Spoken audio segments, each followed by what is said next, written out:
All right, why don't we go ahead and get started. It's 11:02, want to be respectful of everyone's time. So good morning, my name is Tara Colton. I'm the Executive Vice President for Special Projects at the New Jersey Economic Development Authority. Thank you all for joining us to discuss Phase 2 of the EDA's Sustain and Serve New Jersey program. I'm joined by my colleague, Emily Apple, who's our Senior Workforce Development Advisor, and she'll be tag teaming with me to cover the second half of the presentation. Just some housekeeping, as you should have gotten a message when you logged in, this is being recorded and we will be posting it to make it available after the webinar's completed. So it'll be available later, and if you'd like to review it again, or if you have folks who would like to review the materials but weren't able to join. And then you should also be seeing messages asking you to put questions in the Q&A feature. And we will go through a number of slides, and then we'll be answering questions both in the Q&A and then have an opportunity throughout the presentation. And I see a question. Yes, so if folks can all put their videos off. We don't have any, I don't even think we see you. We know that you're attending, but there's no incoming video from any of the attendees. That's the way that it's set up in Zoom. So I'm going to ask my colleague Rachel, who's handling the slides, if you could go to the next one, please. So just for those of you who may not be familiar with the New Jersey EDA, we are part of Governor Murphy's administration and serve as the state's economic development agency. And our mission is really around creating inclusive, sustainable economic growth that creates a stronger and fairer economy for all New Jerseyans. And that was certainly the case pre-COVID, and it's even more vital now. Next slide, please. So I wanted to just amplify some of the work that the EDA has been leading, really driven by Governor Murphy's support and commitment to strengthening small businesses and other entities that help fuel our economic recovery. So since COVID began, the EDA has been able to support, through Sustain and Serve and a number of other programs, more than 63,000 businesses in New Jersey by providing $321 million to date in grants, loans, and technical assistance. And that number is slated to go up, and Sustain and Serve round 2 is certainly a big piece of that. Next slide, please. So just quick snapshot of the kinds of programs that the EDA has rolled out to support businesses and communities really around the impacts of the COVID-19 pandemic. So you'll see grants and loans programs for small businesses, programs around mobilizing capital and technical assistance, and then Sustain and Serve New Jersey, which is what we're here to talk about today. Next slide, please.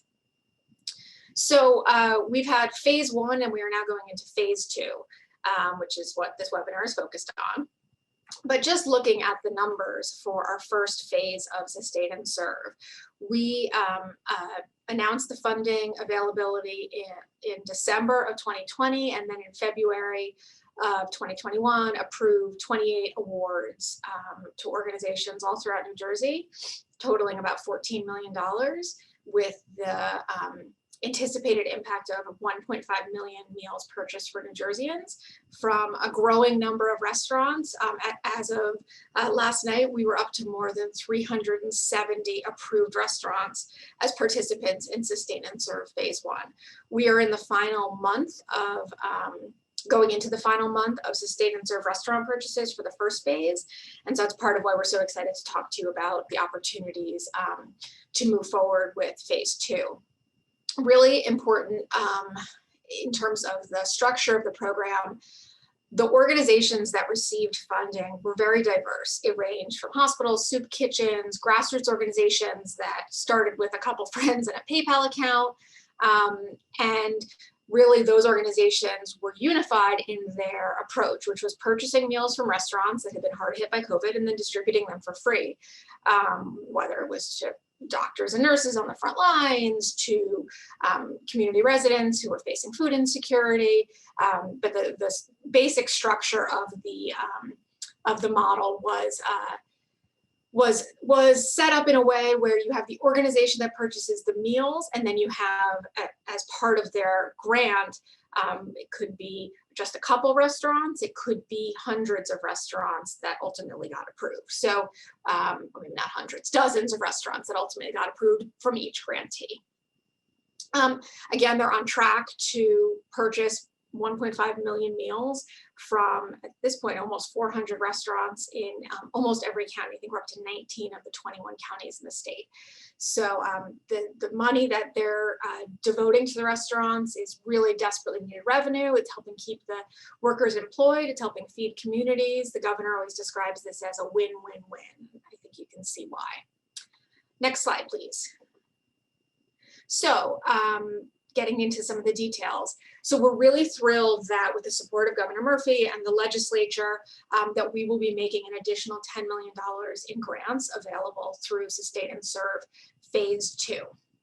It's important to note, I know that some of the people on this webinar may have applied in the first phase or may have heard about it after the fact. I just want to sort of get ahead of something, which is we've had a number of inquiries happen already about whether we can make changes or exceptions, or if there are differences in how we'll be administering the program for Phase 2. The short answer is no. The program will be structured and the eligibility will be structured virtually identically to the first phase, and that is due to the way that the funding is set up that we receive and are able to administer. One of the messages I wanted to get across to this group as we work towards prospective applications for Phase 2 is that if your organization or entity was not eligible or did not apply, and then for Phase 1 and then for Phase 2 also finds that you are not eligible, we are looking longer term into whether it's a Phase 3 or future iterations of this program that may have different eligibility criteria, but at this time that has not changed. So let's sort of get into the details. So this is, if anyone who is on this webinar is a current grantee or previously applied, some of this will be familiar. So the grants that are available, organizations can apply for a grant between 100,000, that's the minimum size grant, up to 2 million. And the grants that we awarded to the 28 organizations really ran the gamut. We had several multi-million grants, and then some that were starting at 100,000 and kind of everything in between. The only eligible cost that you can use the grant funding for is meal purchases. So if there are costs that are associated with distributing meals, delivering meals, tip, sales tax, those are not eligible costs under the grant. And also the entities that can apply, there's a number of criteria here, and this is all detailed in the notice of funding availability and the application. But it can be different types of entities, public, nonprofit, for-profit, that meet all of these bullet points. So you have to be registered to do business in the state of New Jersey, which has to be demonstrated by what's called a BRC, a business registration certificate. And even though it uses the term business, this is something where if you are a nonprofit and have questions about it, we can help clarify that, because I know that's something that has been confusing in the past. The entity, and again, this is just the grantee organization entity that applies. This is, we'll talk a little bit later about the restaurants, but this is just about the organization that receives the funding. The organization, I'm using the word organization broadly, knowing that it could be, again, a for-profit, a nonprofit, or a public entity. The entity must also be in good standing with the New Jersey Department of Labor and Workforce Development and our Division of Taxation, and needs to demonstrate that through a tax clearance certificate. Again, there we have detailed information and assistance on how to obtain these things. I know that for many of our current grantees, this was new, non-familiar terrain for them. And so we've developed a lot of materials to help guide people through that process. The next one is a really important one, which is that in order to be an eligible grant recipient, you need to demonstrate that as an entity, you have purchased at least 3,000 meals, totaling at least $50,000 or more from New Jersey-based restaurants. And the period during which those meals have to be purchased is March 9th, 2020 through this past Monday, June 28th, 2021. I want to emphasize this because if there are any prior applicants on this call, when we first when we did the first phase of this program in December, it was the period of time that those meals had to be purchased was the same start date. It was March 9th, 2020, but the end date was different because it was obviously almost 7 months ago. So at that time, it was basically March to December 2020 that you had to demonstrate those meals purchases. Now it's March 2020 to June 2021. So just want to emphasize that. One thing that's really clear, we've gotten this question a billion times and we've tried to make it as clear as possible. Restaurants cannot apply directly for this grant. The funds that are available cannot be made directly to restaurants. There's a whole process in place wherein grantees essentially identify restaurants that they want to serve as participants in their program, but they cannot apply. And the way we are using the term restaurant is based on what's called a NAICS code, N-A-I-C-S. It's a industry classification code, and it starts with the number 722.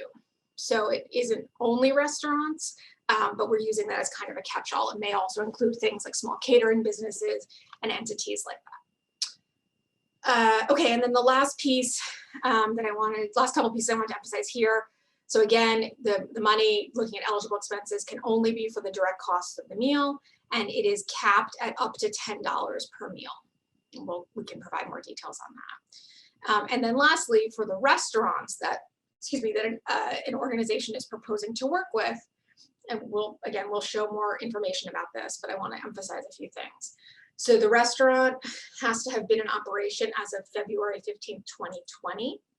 The funding for this program has, really been structured around the recovery from COVID. And so it's important to demonstrate that we're working with the businesses that were the hardest hit, and many of whom were, really devastated by, certainly the personal and health impacts of the pandemic, but also the economic impacts. The restaurants have a set of eligibility criteria that they have to meet. Some of them are similar to what a grantee has to meet or an applicant has to meet. So similarly, they have to be in good standing with Department of Labor and taxation. Because they're restaurants, if it's applicable, they also have to be in good standing with the Division of Alcohol and Beverage Control. They also have to provide a health inspection certificate from that demonstrates that they've passed that satisfactorily. And then importantly, they have to have 50 or fewer full-time equivalent employees during their most recent filing with the New Jersey Department of Labor. And I know this sounds very technical, but essentially what this means is the vision behind this program, and so much of what Governor Murphy has pushed for and what the EDA has implemented is really ensuring that we're supporting our smaller businesses, the ones that have been the most devastated by COVID. And so we want to ensure that these funds are being provided as revenue to smaller businesses. And so that's why that is in place. I think that's everything on this slide. If you could go to the next slide, please. And I'm going to walk you through just a couple more and then turn it over. Well, and I think actually I'm supposed to pause for questions after that, but then we'll turn it over to Emily, who will walk you through some more of this. So, okay, just quick sort of overview of the application process. So first of all, most importantly, the deadline. So all parts of the process have to be completed by Sunday, July 18th. A minute before midnight. So that's about 2.5 weeks away. Bear with me because I'm going to explain this in a little bit of detail. Now that we've been through this once before, we're very aware of the parts that caused confusion, caused frustration. And so we're trying to really get some clear messages across. So the first is, want you to understand as an applicant that this is a 3-part process. In other words, and I'm going to walk through what those 3 parts are, but to put it simply, if you submit just your materials for the first part on Sunday, July 18th, and don't build in the time to complete the other two, your application is not complete and you will not be eligible. And this was something that we really wanted to emphasize with applicants the first time around. And we know, as we'll explain in a moment, that some of the requirements of the application process, which is a fair amount of back and forth and checking emails and making sure it didn't go to spam folders, that takes time. And so we really urge you to build in additional time. Don't leave it to the last minute, and don't assume that everyone will be able to respond to everything as quickly as you need. And so here's the basic gist. So step one of the 3 steps is the applicant, the entity that would receive the grant funding. So not a restaurant, the entity completes the application. And that's where you demonstrate, all the information about your, that you meet all the eligibility criteria, as well as demonstrating the past track record of purchasing meals, etc. You will also list the restaurants that you want to work with. One thing I want to note, and that has been really a work, sort of a team effort throughout the past several months, is that we also have opportunities to add restaurants down the line. So you will have the restaurants that you propose to work with at the outset. For some of those restaurants may not get approved because of paperwork issues or other things that cause delays. You would potentially have a chance, if those issues got resolved, to add them in later, as well as add additional restaurants that you do not include in your first application. So all that to say, we want you to put in the restaurants that you propose to work with, but in order to be eligible for our program, you just need to have at least one eligible restaurant. To put it another way, I would not encourage you to put in every restaurant you can think of, because it's going to create a ton of work for you at the outset. You almost certainly will have some of them fall out off of the list. And we want you to get enough restaurants in that you can start the work if you're awarded funding, but we also recognize that it isn't your only chance to do that. And we do have a process in place called a restaurant addition period, where under certain intervals, you will be able to add restaurants later. So I'm sharing that detail because in order to be eligible for the application, for the award, you have to meet all these criteria, then you have to list your restaurants. So that's step one. That gets submitted to the EDA. Our database system automatically generates a form that goes by email to the restaurants you listed. So if you consider it like a flow chart, your application goes to us, and then that information sends a form in cyberspace to all the restaurants that you listed.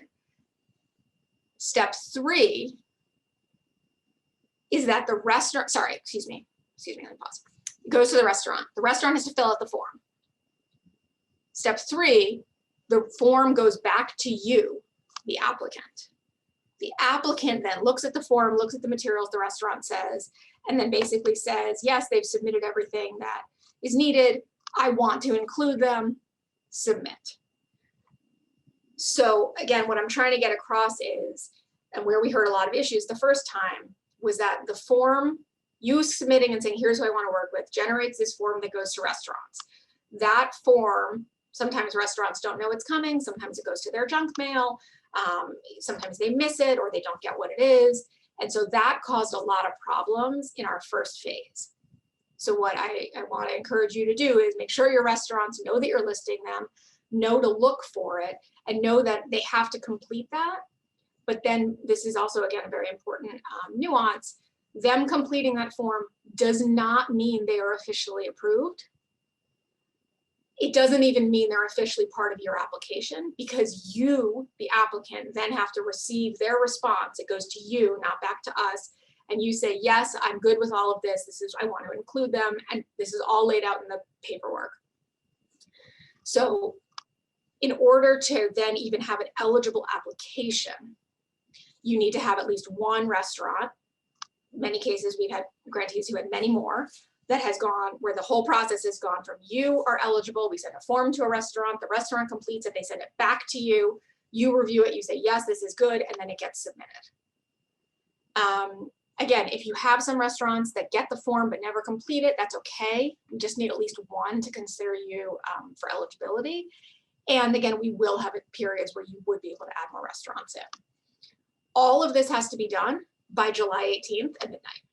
And so part of the reason I'm kind of belaboring this is that this issue, it went to the restaurant put it was in their spam, they didn't fill it out. This is what caused a lot of confusion and challenges. And we had some applicants in the first round who would have been eligible, but whose restaurants never sent the form back. So I would urge you not to send in your application on, certainly not on July 18th, because then all these steps have to happen in perfect order. And if they don't, excuse me, then you're not going to be approved. So basic takeaway is build in some extra time. With that, I'm going to turn it over to my colleague, Emily Apple, who has really been the kind of heart and soul of this program and built an, excuse me, an amazing team that has helped with the implementation. She's going to go into more detail on what's going to be asked on the application. I am going to shift over to looking through the Q&A and the chat, and I'll answer questions. And then if there are things where Emily wants me to tag team back in, I'm happy to, unmute myself and come back in. So with that, I'm going to turn it to Emily, unless Emily, is there anything else I needed to do that I neglected to or didn't do correctly? No, Dara, that was perfect. Thank you so much. We have some Q&A coming in. We're going to have a time for live Q&A later on in the presentation, but if we could keep moving forward, next slide. So as Tara mentioned, there are multiple steps in this application process, and we have required documents both on the applicant side and the restaurant side. So for applicants, you are required to demonstrate that you are registered to do business in the state of New Jersey, which requires a business registration certificate. This also applies to nonprofit organizations. I know it can be a little confusing if you're a 501c3 and you don't consider yourself a business traditionally. Nonprofit organizations still need to be registered to do business in the state of New Jersey. And you can find that business certificate. Oh, I am so sorry that my sound has been going in and out. My speakers have been a little spotty. Thank you very much for flagging that. I'm going to turn on my headphones to make sure that you all can hear me. And Emily, if your sound is a problem, I can do the second part. Great, thank you. Is this better? I think you got to keep talking and we'll see. All right, we'll see how it goes. Apologies for all that. Gotta love that even over a year into this Zoom time that we're still dealing with these issues.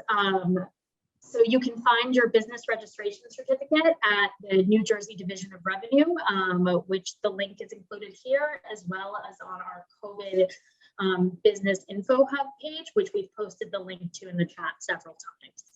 And in general, you can find a lot of resources there to support you in accessing all these documents. You are also required to produce a tax clearance certificate from the New Jersey Division of Taxation that'll verify your good standing. That can be found through the NJ Premier Business Services Hub. And again, that link is there, as well as on the COVID-19 Business Hub page. And this also applies to nonprofit organizations. Even if you are a 501c3 that does not necessarily pay taxes, you still need to be in good standing. Thank you. I'm so sorry about the sound issues. Emily, why don't you let me do it? I just, yeah, you do sound like you're in a tunnel. I was going to say like a bathtub or something. So how about you? I'll take it over and you can chime in if I'm missing anything and just answer the questions as they come in. So, okay, let me just get myself reset up. Okay, so just again, what Emily was saying that's really important is the business registration certificate, the BRC is something that, again, I know this is something where a not-for-profit in particular may not be familiar with this, may not have it. You can obtain it, and there is information that we have available about how to do this. We're not going to go into it in endless detail on this webinar. Please know that we have information, we have resources, we have how-to guides, we have people who can answer questions about how to do this. So if you haven't done it, we can provide clarity on how to do it in advance of the deadline. This has been something that, and I say this as someone who joined the EDA most recently. Prior to joining the EDA, I was the executive director of a nonprofit. So I understand that this is new terrain for many. Again, the business registration certificate is different than the tax clearance certificate. And there's information here about how to do that. And again, on our Sustain and Serve Info Hub and all of the materials that we've made available, there are really clear guides on how to go through the process, what's required, how to obtain it. And in some cases, we know that a lot of these like government requirements can be confusing. And so we even, for some of them, have pictures of what the form looks like that you should be submitting and not, and then actually pictures of these are other things that we've gotten that are not what we are required to collect. And so we really have taken a lot of pains to make the process as clear and provide as much hand-holding as we are able to do. So just know that if some of this is unfamiliar to you, we have a way to make it become familiar. The invoices is a really important part. And so I'm going to get to that in a second, but there are a number of criteria that need to be on the invoices from prior meal purchases. Again, we have to, because of the way the funding is structured and the process that was approved by the board of the EDA, we have to maintain the same criteria that we did from the previous phase. And so again, it's at least 3,000 meals, totaling at least $50,000 or more between March 9th of last year and June 28th of this year from New Jersey-based restaurants. And then again, as I said, the business registration certificate and the health inspection certificate for the restaurants are also really crucial. Rachel, you can go to the next slide, please. So this is a great example, again, of what we're trying to do to make this as user-friendly and easily understandable as possible. And this has really been, work in progress, and we learned a lot from the first phase as well. And there were things that we thought were clear that were not, and there were things that, there were issues and questions that were presented that hadn't occurred to us because we were building this program from scratch. And so what we've tried to do as we roll this out for the next phase is to really have it be, again, provide as much direction as we can. So one of the most basic conversations that we were confronted with when we were building this program a few months ago was, what is an invoice? What is a receipt? I know that sounds simple, but essentially, what were the criteria that we had to constitute something being allowed to be a receipt, especially because we were dealing with a lot of restaurants that had provided meals that were purchased during, April or May of 2020 when everything was so chaotic. And so it might have been something scrawled on a napkin. It might have been, something that, hadn't been well documented. And so what we're looking at, and this again is something that, we can provide assistance to walk you through, but when you need to demonstrate that you've purchased, again, at least 3,000 meals. You then need, so you would essentially summarize, here's what we purchased and here's who we purchased it from. You then need to provide backup from these restaurants showing that you purchased these meals. And so you can do that through receipts or invoices. And we've given you a bunch of examples here, and they're again, all this material will be available. That needs to demonstrate a few things. It needs to show the name of the restaurant. It needs to show when the meals were purchased. Some brief description about what was purchased, how many were purchased, and the total cost. So you'll see here, this includes handwritten, tear-off sheets. And again, knowing that we're dealing with a lot of small businesses, so we are not expecting or requiring that there be a sophisticated documentation here, but there has to be some formality to it for it to be eligible to be counted. If you look at the one on the right, it's showing you that they got 45 meatloaf at $10 each and 30 mac and cheese at $10 each. So that's 75 meals. So it shows us the name of the restaurant, when it was purchased, what they purchased, how many they purchased, and how much it cost. And again, and I know this is nuanced, but it's an important one. Just like in the program implementation itself, where the program funding can only be used for the cost of the meal. It can't be used for things like tax or delivery fees or tip. When you are demonstrating prior meal purchases, we also cannot count those towards your threshold.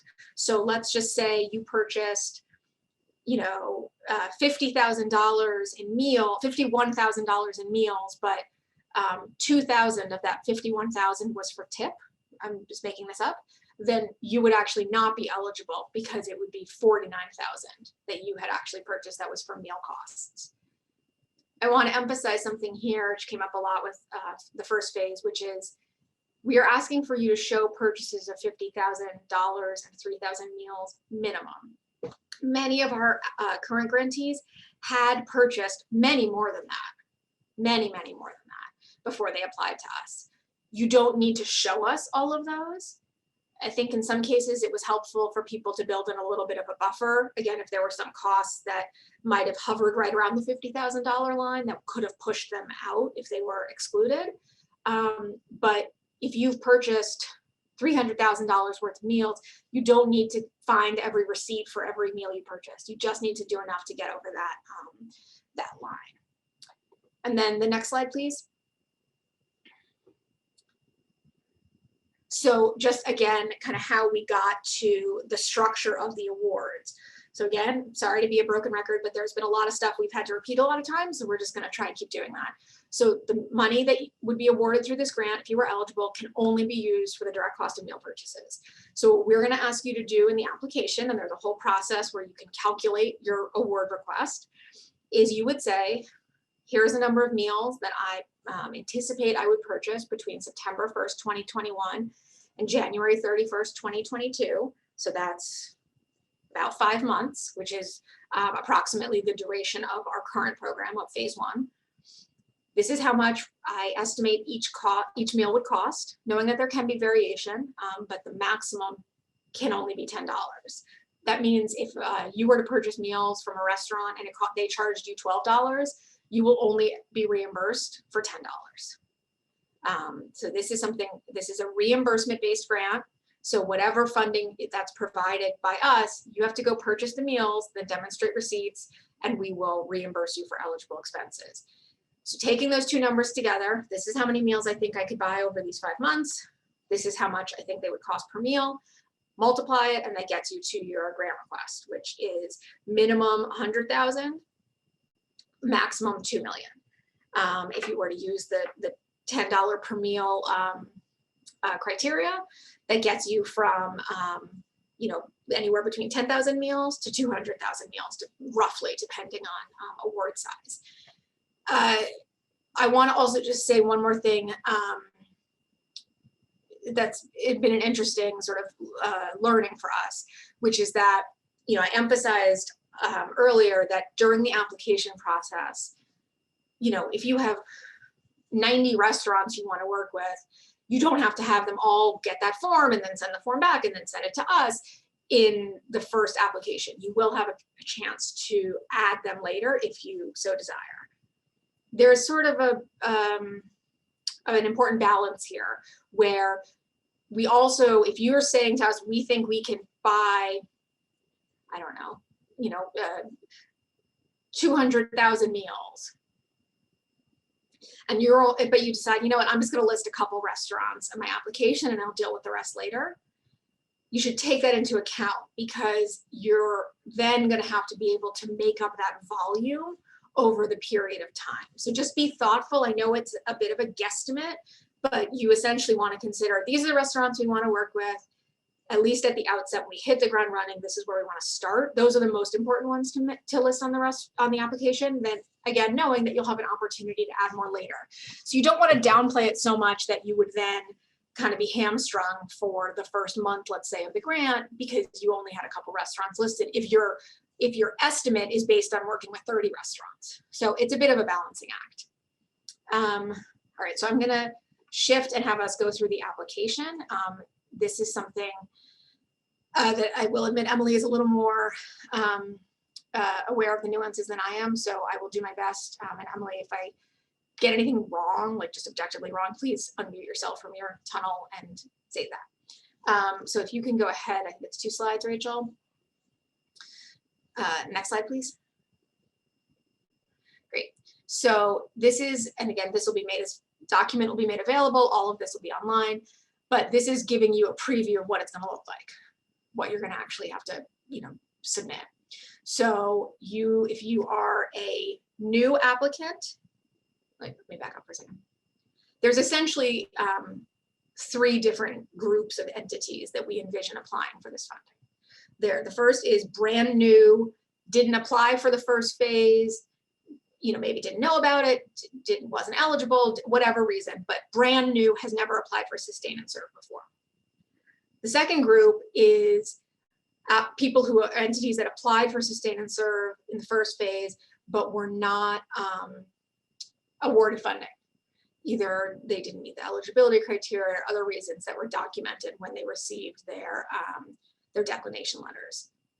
Both of those entities, you're brand new, you never applied, or you applied before, but you were not awarded funding, you are both considered new applicants. I know that's a little confusing, but in this instance, we would consider you new applicants. This is something where if I'm getting it wrong, I need Emily to tell me I'm getting it wrong. Okay, hearing. That's correct. Okay, great. So just start again, brand new, or you applied before, didn't get it, you're a new applicant. This funding is also available to our current grantees. There is a slightly different process for them. And they also all, if they wanted any funding, would have to reapply. And so you'll see here. So the first step is you would review this, confirm it, and that is what launches the application. Next slide, please. So the next is, again, this was something we knew was going to be an issue and we wanted to just get clarity on. We wanted to really reinforce that this is not a restaurant that's applying for the grant itself. And we know this is confusing. And, believe me, as someone who ran a nonprofit, it can sometimes be frustrating to see the structures that government has to put in place. A lot of these are built around compliance and controls and monitoring. And so what we're trying to do through this webinar and all the resources we're providing is make this as clear as possible, knowing that some of it is confusing or maybe more details than people want to deal with. And so what we're trying to do is demystify that. So the first is we're going to say, are you a restaurant or an entity in this one industry code? If you say yes, you're going to get a message that says, thank you, but you can't apply. If you say no, then we'll keep moving. Next slide, please. So you will then complete this information about your entity, your organization. If you have a religious affiliation or conduct political activities, there's formal materials that need to be completed. And again, that's all detailed here. And then you will also need, as you see on the right-hand side of this, a couple of the key documents here, again, is the business registration certificate and the tax clearance certificate. And again, I want to emphasize, these are things that if you don't have them today, June 30th, there is still time to get them and try and get this resolved. So the fact that you don't have it in your files today doesn't mean it's, that you're done. That said, trying to figure that out on July 16th may not be a great idea. July 17th on a weekend may not be a great idea. So I'd really encourage you to do as much of this as early as you can. Next slide, please. So this is something, and again, I know this is sort of new terrain and for many in the government alphabet soup, but we're asking you to submit what is called a NAICS code, N-A-I-C-S. It's a classification code. This is important because so much of what the EDA does is around supporting different sectors and businesses, and so we need to be able to capture this. So if you know yours, you can enter it, but if you don't, we have a method for you to be able to look it up. And these are like big, broad categories for you to be able to just demonstrate what sector you are in. Next, please. So then, yeah, thanks. So again, this is you, the applicant, the organization. So, pretty simple. You need to put your address with the physical location of your organization, as well as a mailing address if it's not the same. and then who the person is, who's the contact. That's really, really important. The person who's the contact and the email that's put in there, that's where so much of this correspondence is going to go. It's going to be really important that whoever puts in their information as authorized representative checks their spam, checks their junk mail, make sure that they keep an eye out for what's coming in, because that's how the EDA will be communicating with you. Next, please. Wrong way, the other way, please. Thank you. So this is the one where this is demonstrating the past capacity. So we ask you to submit a brief summary of what your organization or entity does. We ask you to then complete this table, and there's details on how to do this, that provide the sort of overview of what was purchased. So you see here, Joe's Restaurant, we bought 3,000 meals there, $50,000, you know, and that's the total. There's a method where we would want you to lay that out by restaurants. And this is frankly a preview of the kind of thing that would need to be done for reimbursement every month from the EDA. So every month our current grantees have to send us a summary of here's where we bought meals, here's how many we bought, here's who we brought them from, here's how much they cost, and then they have to upload all the documentation. So part of why this is important is we want demonstration that you have the capacity and the systems in place to be able to provide that kind of documentation for future reimbursement. So you'll see here, you add the restaurants. Again, if you purchased $1 million of meals, you don't need to show us that past effort. You need to get over the $50,000 threshold at whatever level you want to do that. And then on the top right, you see it says receipts, invoices. You can upload them there. And then we also ask for a brief narrative about just the work that you did, how you picked restaurants, how you managed it. So that's just, you know, there's not a specific like form you have to complete. We just want a written summary of kind of how your operations worked. Next slide, please. Again, this goes back to what we had showed earlier, which is essentially saying between roughly September 1st, which is when we anticipate we would be able to sort of have grant contracts executed and recipients could begin purchasing meals that were eligible for reimbursement through this program through the end of January of next year. How many meals do you think you purchased? How much do you think they would cost total? And how much, when you multiply those two, is your total grant request? Then stay there, please. On the right, you'll see these are the restaurants that we want to include. Again, this is the thing that triggers the email that goes to the restaurants. So whoever you list here on this right part where it says restaurant name, contact name, etc., that email is going to get the email from EDA.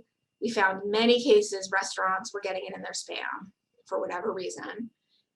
That's the thing that they then have to click on, open, complete, put in their information, send back to you. You have to receive what they send to you, review it, approve it, and then click submit and have that come back to the EDA. So again, if you wait to do this page on July 17th or July 18th, you're gonna, the likelihood of that whole process bouncing around in the right order in the time you have left is slim. So really encourage you to build in some extra time here. Next slide, please. Oh, and Emily points out that all emails will come from ssnj@njeda.com. Okay, the last is, or nearly the last, is we need to obtain a number of questionnaires and certifications related to, the entity that's applying. These are requirements under the nature of the funding and New Jersey requirements. And so there's information here about the sort of nature of the request, but also legal questions and kind of your confirmation that you certify this, that we can do electronic signatures, etc. But really it's you certifying that the information you've provided in the application is truthful and going through some of the checklists. Next slide, please. So I'm a broken record, but I'm going to continue to be. So again, you say these are the restaurants we want to work with. A form goes to them.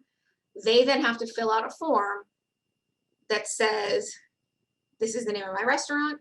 they have to certify that they were in operation before the public health emergency, so on February 15th, 2020.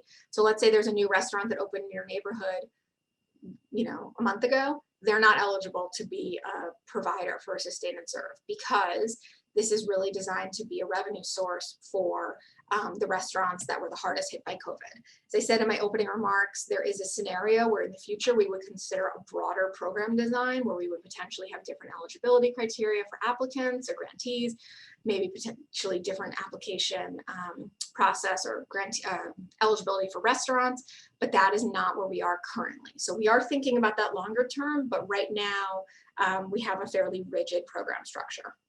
The restaurant needs to very briefly explain the impact of COVID, which we know, you know, for restaurants is not a big lift. They have to provide a business registration certificate, a BRC. This is something that was a big point of confusion and challenge for a lot of restaurants, again, especially if it was left to the last minute, and then also the current health certificate. Then, sorry again to be a broken record, they fill that out, they send all that stuff. So until that stuff, you know, is up there, that then triggers an email that goes back to you, which you, the applicant, have to review and confirm and say, yes, I want to include this in my application. And part of the reason I'm emphasizing this so much is that the restaurants and the EDA do not have an official relationship. Our relationship is with you, if you're awarded the grantee. You are asserting that this is the restaurant that you want to work with. We have a process to monitor that and, you know, assess their eligibility, but there was a lot of confusion when we first did this about people thinking they had submitted something and kind of assuming that it all came to us, and it doesn't.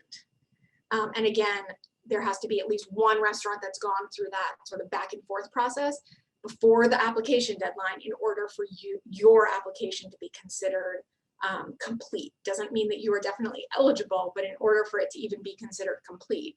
We had applications in the first round where the organization appeared to be eligible, but they didn't have a single restaurant ever go through that whole process. And so we didn't even have, they were not, we couldn't proceed. So that's why we're really harping on this. And last slide, please.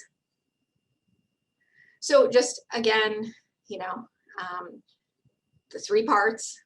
The applicant completes the application, lists the restaurants they want to work with. The restaurant has to then submit the form and the attachment that goes back to the applicant. The applicant has to review it, confirm that it should be included. And then when step 3 is done, when the applicant says, yep, I did all my stuff and here's all the restaurant stuff, click submit. That's what goes to the EDA and starts the application process, the application review process on our end. And so what happens on our end is then we go into a formal review process where we're determining the eligibility of the applicant and all of the restaurants that they have listed, as well as verifying all the past, reviewing the materials for the past purchases. If you have restaurants that you apply with and only some of them get approved, you are still eligible if you meet all the other criteria. We've had many grantees who submitted with 12 restaurants, and what we do in our grant letters is we say, you've been approved, these 8 restaurants are good to go, these 4 were not approved, these are the reasons, and we give detailed instructions on how to address or quote cure these issues. And there is a process wherein you can still get those restaurants in. So I guess what I'm trying to get across is if you submit with restaurants and a couple of them get, you know, flagged as they aren't approved, that does not disqualify you. You are still eligible. If all your restaurants get flagged and none of them get approved, then you are not eligible. So you need to be able to go through that process. So again, everything has to be done by before midnight on July 18th, 2021. With that, I'm going to take a breath and stop and glance at the Q&A and chat and see if there's any other questions that either I didn't cover or things that people wanted to ask that we maybe didn't address.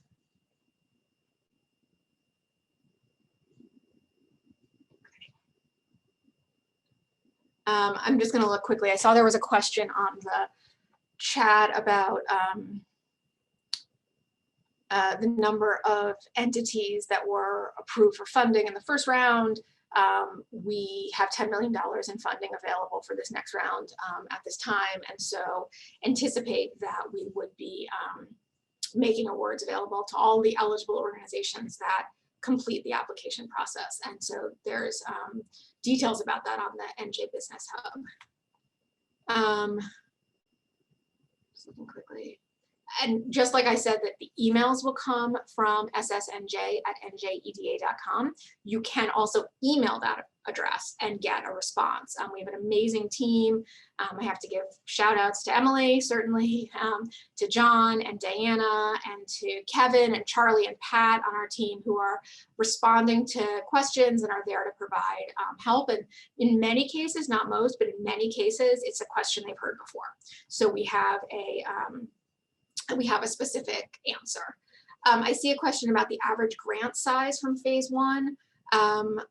I don't remember, honestly, if that's listed on our website. There is, I think, at least one press release or something that I saw that has some of that information. The grant sizes really ran the gamut from 100,000 to 2 million. Doing the arithmetic in my head, I would say the average was probably around $1 million, but I don't want to misspeak any more than I already have, and I see that Emily's responding anyway. And let me just glance and see. Yeah, so there was one question that I also just wanted to clarify, because it relates to one of the other things that someone else asked, which is how do you determine the grant size? So like, let's say we submit a $900,000 grant request. How do you do you end up getting a small number, or this person said, do we counter it? Essentially what we have stated, and what our policy is that's been approved by the board of the EDA, is that eligible applicants will receive awards that are a minimum of $100,000. If we receive eligible applications that are greater than the total pool of funding we have, which is $10 million, we would prorate, or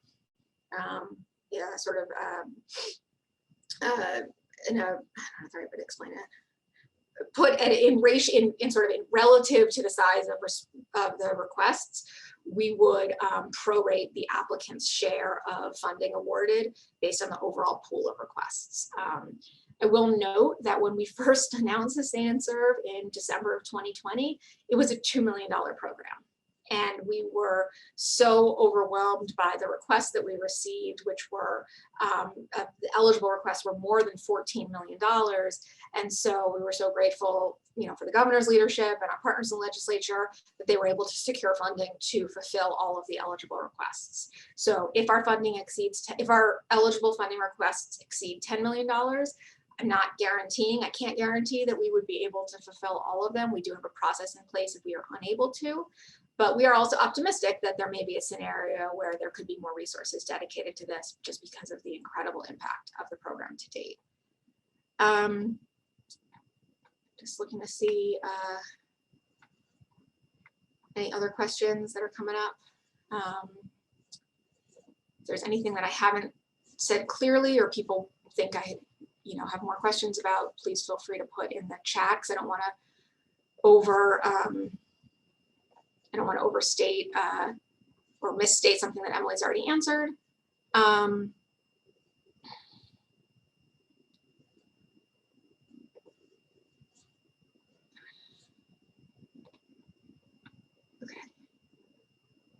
Okay, so I was wrong. The average award size was around 500,000, which, when I said $1 million, the math didn't work in my head anyway. So I knew I sort of misspoke once I said it. So I know Emily's still responding to one of the other questions. We don't want to keep folks longer than we need to. If there are other questions or things that we didn't cover, or if I confused you more than I helped, I don't know that we'll be able to address it all here, but please, type something in now if there's sort of anything urgent you want to cover now. But again, you can also email ssnj@njeda.com, and there's information. They can provide help, and there's a lot of information online of how to do this. I just saw a question of where is the list of eligible restaurants, and Reverend Wilson, I'm very glad you asked that. That's something that I should have addressed earlier. This has been a really sort of confusing situation that we've had to encounter, because basically the relationship that the EDA has is with the grantee, with the applicant. So the restaurants that have already been approved by the EDA to work as, you know, suppliers of meals with the grantees, that is not a public list. It is not something that we are able to share because, again, it is between the grantee and the restaurants that they are working with. We've had some grantees in phase 1 ask us who else is approved, or maybe they've said, I haven't been able to buy as many meals from this one community that I thought. Is there anyone else who's approved? And unfortunately, the way that the program guidance is structured, we are not able to provide that. With that said, you can absolutely contact the grantees that we currently have to ask them who their restaurants are that they work with, especially if you might be interested in joining forces with them and maybe both purchasing from them. We have a number of restaurants that actually provide meals for multiple grantees. There's also been, we're very grateful, there's been a significant amount of news coverage of Sustain and Serve. So you can also look and see if, you know, there might be some familiar names in some of the news coverage that you see. But there's not like a list that we can say, here's everyone you can buy from, go call them. Unfortunately, we're not able to provide that. We do, and this I know is also maybe even more confusing than we intended, we do have a list of restaurants that have essentially raised their hand and said, I want to be involved in this. And part of the reason we established that when we first launched this in December was we really didn't know how broad the universe was of applicants who had done this before. And if there were restaurants who felt that they wanted to be a supplier, but they didn't know anyone in their community who was doing the kind of meal purchases, we wanted to create some way for those people to sort of find each other. So we do have a list of essentially interested restaurants. They are not approved restaurants. They have not passed all the checks with the EDA. They are not even necessarily affiliated with the grantee. It was a way for us to be able to have restaurants say, hey, I want to be part of this. Here's where I'm located. Here's what I offer. Here are some of the specifics, whether it's they offer kosher food or halal food or you know, vegan food, etc. And so that's something where if an applicant is interested in finding restaurants who may want to be part of this, you can contact them. But by them being on that list, it does not mean that they're like automatically in or they don't have to do any of the materials, etc. So, okay. I think there's a hand, right, and Emily answered that question too. Oh, it's over 400 restaurants now who have said that they want to be part of this. I believe Penelope had a question or a hand raised. I don't know that if there's something you want to type into the chat. I don't know if we have the ability to, or the Q&A, I don't know if we have the ability to take a question, like verbally.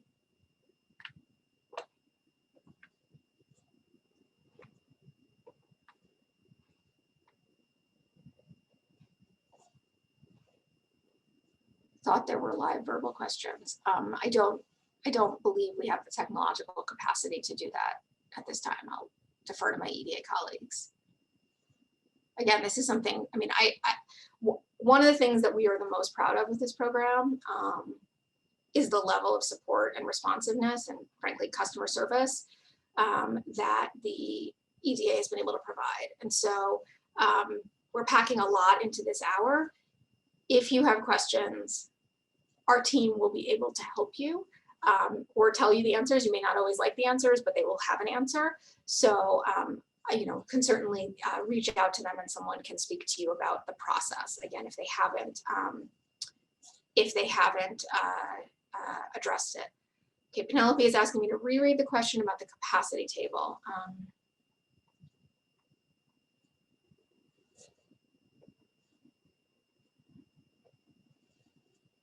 The way you asked the question for the table capacity gave the impression you only needed the restaurants we'd submit receipts, especially when the bottom calculates whether you reach the threshold. We only entered some of the meals, not all because of the wording. We already submitted our narrative clearly aligns our process where we serve 60,000 meals with the capacity to serve 90,000. What should we do? I think as long as you submitted information that is for 3,000, you should be fine. But that's something where, again, this is something where if you want to follow up with us, someone can talk to you specifically about your situation. I don't think we'll be able to answer it in this group setting, but someone can work that through with you. And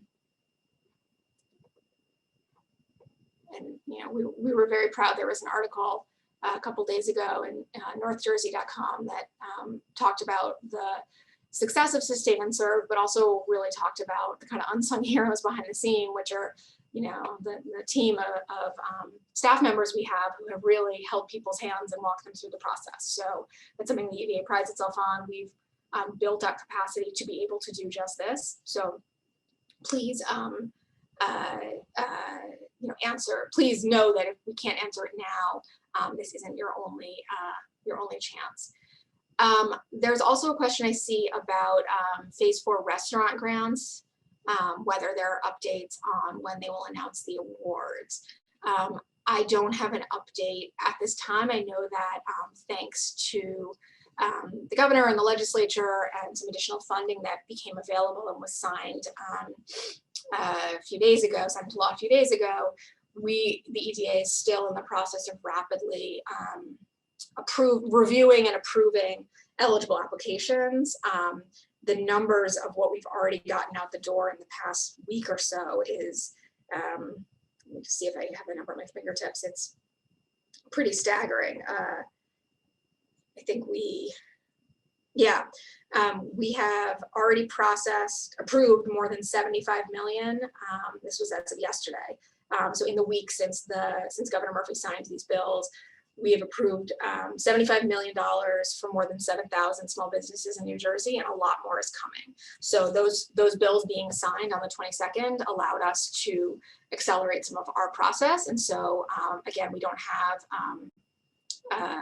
we don't have the specific details about when they will be approved, but we're moving at a very quick pace given the scale of what we are the volume of requests that we've received, which are in the tens of thousands. So I'll ask Emily can answer Penelope's question, and I do believe, and Emily or others can correct me if I'm wrong, but if you have already submitted and you have a question or need to correct something, I do believe we have a process where you can amend, I don't know if that's the right word, but you can amend your application or update your application or something. As you can see, like we are not, and I say this having run a nonprofit, there's a lot of times where you apply for a grant and it just goes into a black hole and they don't help you. They don't, you click send and they're like, it's completed, you can make no changes. We have a formal process in place, but we also recognize this is new terrain for all of us. And so we're really committed to having that kind of customer service and support. I don't know the answer to your question, Penelope. What I would ask, it seems like you have a number of questions that are really specific, and I think it would be good for someone just to reach out to you and go through specifically so that we can satisfy your questions. And we may need to confer to get a couple answers that we don't have off the top of our heads. Great. Emily wants to answer it live. Go for it, Emily. Emily doesn't want to answer. I don't know. There we go. Oh, I was just saying that you had answered it live, so thank you. And Penelope, a member of our team will reach out, maybe from my tunnel place. Yeah, so someone will be in touch.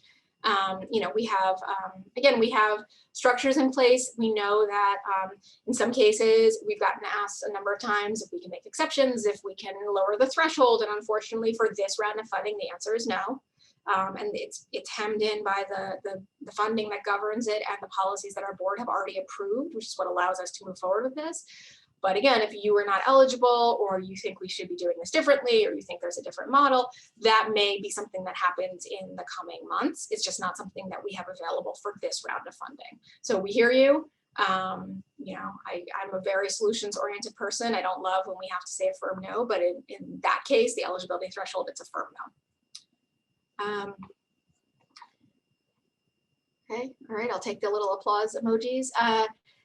Barring any other questions, again, feel free to reach out to our team. This is being made available? Why is there only a 4 to 5 month period to fulfill the meals? So the fund, I can answer that. The funding that we had in the original time period was funding that originated with the federal government that had a very strict deadline of when it had to be spent. So we actually, when we originally announced the funding, folks only had 3 months within which they could spend the money. They had to purchase the meals by the end of May.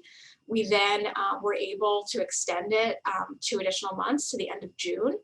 To the end of July. So that it became a 5-month period. And so that model has been what we've been utilizing. We also recognize that this is designed to be COVID-19 response funding and to be helping the restaurants that have been the hardest hit, while also helping to support communities. Again, in the future, we might look at creating a different model where we have a longer time frame to think about spending, or we think about different rules for restaurant eligibility. But the nature of the funding, while this isn't quite as strict as the original funding that we had, there is an urgency to try and move the funding out the door and be able to provide meals to people in need and help support restaurants and their workers. We also recognize that some of the restaurants that applicants may want to work with, their staffing models may change, and actually some of them, as they hire people back, may become ineligible for this in the future. So for instance, in the summer, if there's entities that are working in the shore towns, those restaurants, if we were to keep extending the timeline, may actually have too many employees to be eligible as a meal provider. And so we're trying to keep this laser focused on COVID response and recovery, and really injecting some much needed money to restaurants, keeping people employed, but then also importantly, keeping the community fed. So that's why we're using that time horizon. Because it's such a short time frame, can we work with food distributors to purchase frozen meals for long-term sustainability? I guess I would respectfully push back a little bit on the time frame, only because we have 28 grantees who've been able to move forward with the purchase of meals. And actually, to be honest, some of them have been doing it in a shorter time frame, because it may have taken them a few weeks or even a month or two to get themselves up to speed. And so that's why we ask you to be prudent in what you put in your request. Don't put, if you think it'll be too hard to spend respectfully, if too hard to spend $1 million, don't ask for $1 million if you're concerned you won't be able to spend it down in time. And that could have to do with your distribution capacity, the number of restaurants, et cetera. In terms of food distributors, I don't exactly know what that term means. It will depend on the NAICS, the NAICS code. I would suspect that those entities would not be eligible under that NAICS code, because I believe that code primarily is for restaurants, small catering, places where food is directly served. I know, for example, that companies that do commissaries and things like that, I believe are not under that NAICS code. And Emily just answered the question about the meals. So the restaurants, the question was, do restaurants, sorry, I just realized some of these questions only come to the panelists. Do restaurants have a requirement to provide a $10 meal? Yes, the answer is the restaurant can charge you whatever they want to charge you. It could be $3, it could be $30. The maximum that we will reimburse will be $10. If they charge you $3, you cannot ask us for $10. So we have, I would say most of our grantees have kind of a flat rate with their restaurants they work with, where it is $10. I think for many people it's just sort of clean and easy. But we do have a number where we're seeing for some of the restaurants they work with, it's $10, for some it's $8. We will reimburse you the actual cost of the meal up to $10. If it costs you more than that, that is something that you have to cover on your own, including if it, and let's say the restaurant charges you $10, but $1 of that is tip and delivery, we'll only reimburse you $9. So, and this is something, again, part of why we go into the detail about the eligibility reimbursements, is that at the process where we get those reimbursements submitted to us by the grantees, this is the kind of thing that our team, especially Kevin and Charlie and Pat and Emily and Diana and John and the sort of dream team, they pour over these, because this is government funding and we need to be really good stewards of it, and we have protocols in place on our end. So they will be picking apart the invoices, and they'll say, you submitted for you know, $20,000 from this restaurant, but I see that they charged you a delivery fee. We're going to deduct that from how much we'll reimburse you. And again, there's more of this in writing. How do organizations cover their administrative costs, considering that 100% goes to the restaurant? It's only the exact dollar amount the restaurant bills, it's what's reimbursed. Correct. And the only funding that's available through this iteration of the program, both phase 1 and phase 2, is the direct meals that go to the cost of the meals that goes to the restaurants. We are aware that the lack of administrative cost coverage, and I say this as a recovering executive director, nonprofit executive director, that may present challenges for some of the entities receiving the funds. At this time, with this source of money, we are not able to pay for administrative costs. In the future, in future versions of this, we may adapt that. Essentially, what we're doing is the model that we built 6 months ago, we're still governed by those rules. As we look towards future models, if they take shape, then we would reconsider and take some lessons learned and realize where there are some challenges. But yes, if your organization, staffing costs, your trucks, all of that has to be covered by other methods. You guys were amazing. Thank you. Anna's question, only restaurants can apply for phase 2. Just to be clear, Anna, I want to make sure, so these terms are a little confusing on our end, but the only eligible entities that can be the places where you buy meals are these businesses that are categorized a specific way. And that includes restaurants and a few other types of like food businesses that provide food. So the entities that are approved as those meal places you can buy meals have to be those types of businesses. I know, for example, and again, this is something where we've learned a lot building this out, and we had to make some decisions about which way to go. And so this is where we've landed. And we were kind of thinking longer term about what we might change.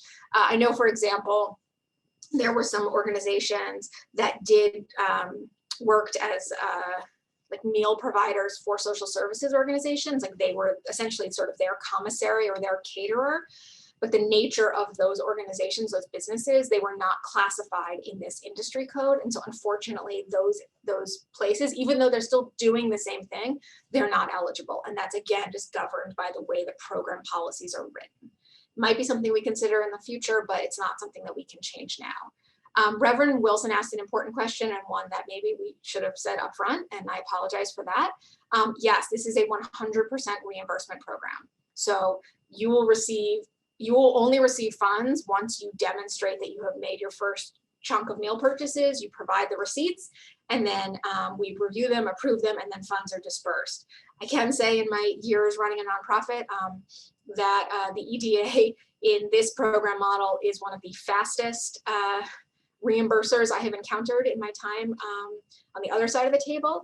So our process is that we have monthly reimbursement submissions. So our grantees, you front the money, and that's something where that we know a lot of entities do it different ways. That's again part of why we ask you to demonstrate that you've previously purchased meals, because the kinds of funds that may have supported that you may be able to utilize for this this funding.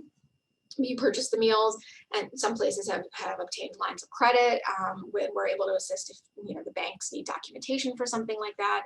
But essentially, you purchase the meals, you gather the information, you provide a summary to us, and then on a monthly basis, we review that and make disbursements. And we are working to get that done as quickly as we can. So, but that is the basic structure. We know also, just add, this is not something that's in our policies, but we know that in some cases, not all, but in some cases, some of the restaurants are working with the grantees on credit, where they're providing the meals. Maybe they have an established relationship, and then knowing that, especially after the first round of funding has been dispersed and the funds get wired to the grantees, they're able to then do the next round of purchases.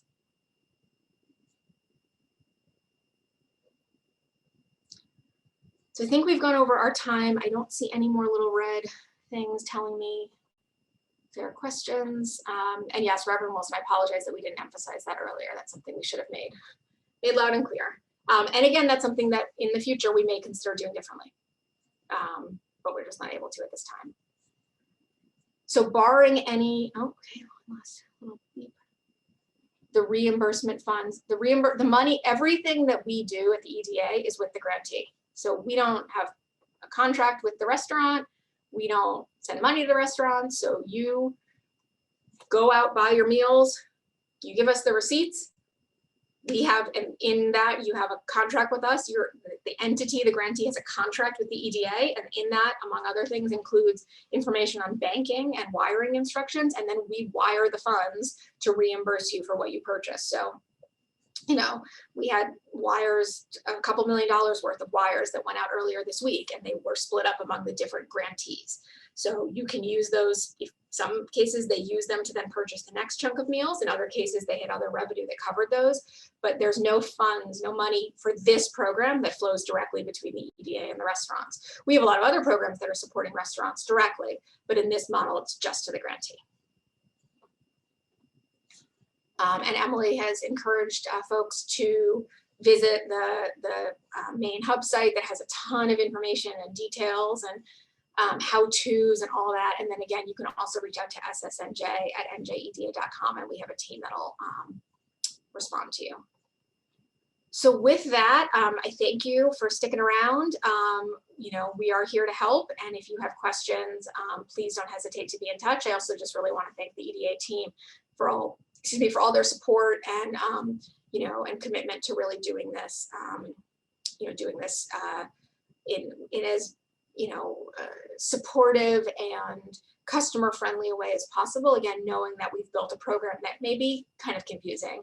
And so what we're trying to do is meet all the guidelines that we have as stewards of public dollars, but also make it so that we can help you navigate that. And we hope that we're able to achieve that. So we wish you well, stay cool, and you know, please be in touch with other questions. Thank you.